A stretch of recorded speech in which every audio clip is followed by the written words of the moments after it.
मध्य प्रदेश के पूर्व मुख्यमंत्री कमलनाथ को लेकर राज्य की सियासत गर्म है। अटकलें लगाई जा रही हैं कि कमलनाथ कांग्रेस को छोड़कर बीजेपी में शामिल हो सकते हैं। ये अटकलें मध्य प्रदेश विधानसभा में कांग्रेस की करारी हार के बाद पार्टी संगठन में बदलाव के बाद शुरू हुई। राहुल गांधी के करीबी माने जाने वाले जीतू पटवारी को कमलनाथ की जगह प्रदेश अध्यक्ष नियुक्त किया गया। इसके बाद से ही कमलनाथ को लेकर चर्चाएं शुरू हो गई थी।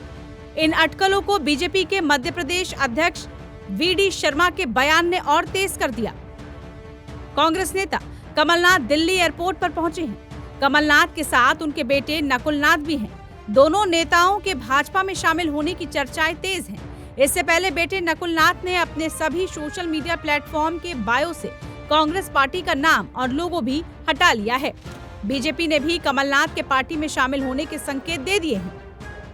वहीं कमलनाथ से जब पूछा गया कि क्या वो बीजेपी में शामिल हो रहे हैं, तो उन्होंने कहा कि मैं कोई इनकार नहीं कर रहा हूं, लेकिन पत्रकार लोग ज्यादा उत्सुक हो रहे हैं। उन्होंने कहा कि अगर ऐसा कुछ होगा तो वो सबसे पहले बताएंगे। क्या बीजेपी ज्वाइन कर रहे हैं सर? अगर ऐसी कोई बात होगी सबसे पहले मैं आप लोगों को ही कहूँगा। आप इनकार नहीं कर रहे सर, आप इनकार नहीं कर रहे। मैं तो कह रहा हूँ इनकार की बात नहीं है, ये आप लोग कह रहे हैं, आप लोग एक्साइट हो रहे हैं। मैंने कहा मैं तो एक्साइट नहीं हूँ इस तरफ या उस तरफ, पर बात यह है कि अगर ऐसी कोई बात होगी मैं आप सबको सबसे पहले खबर करूंगा।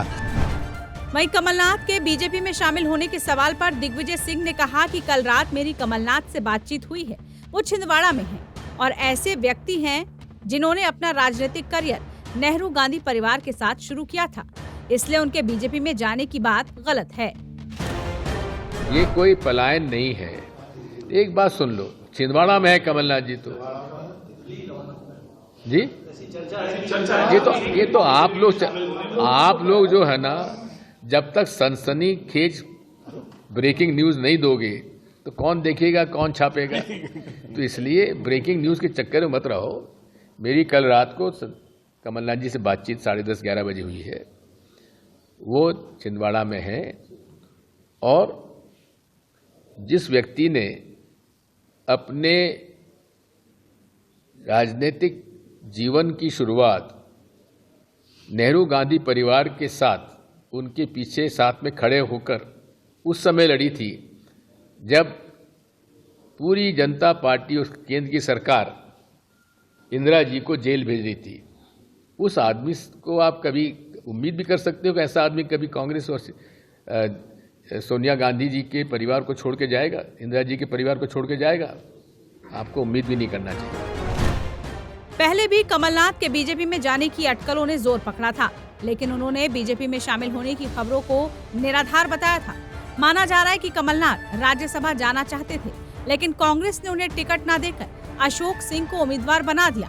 अशोक सिंह के नामांकन के दौरान राज्य कांग्रेस के ज्यादातर बड़े नेता मौजूद थे। हालांकि कमलनाथ शामिल नहीं हुए। राज्यसभा उम्मीदवार के ऐलान से पहले कमलनाथ ने अपने आवास पर विधायकों को डिनर पार्टी भी दी थी। इसे उनके शक्ति प्रदर्शन के तौर पर देखा गया था। बता दें कि मध्य प्रदेश विधानसभा चुनाव में हार के बाद कमलनाथ ने प्रदेश कांग्रेस अध्यक्ष पद से इस्तीफा दे दिया था। बहरहाल कमलनाथ के बीजेपी में जाने को लेकर चर्चाएं तेज हैं।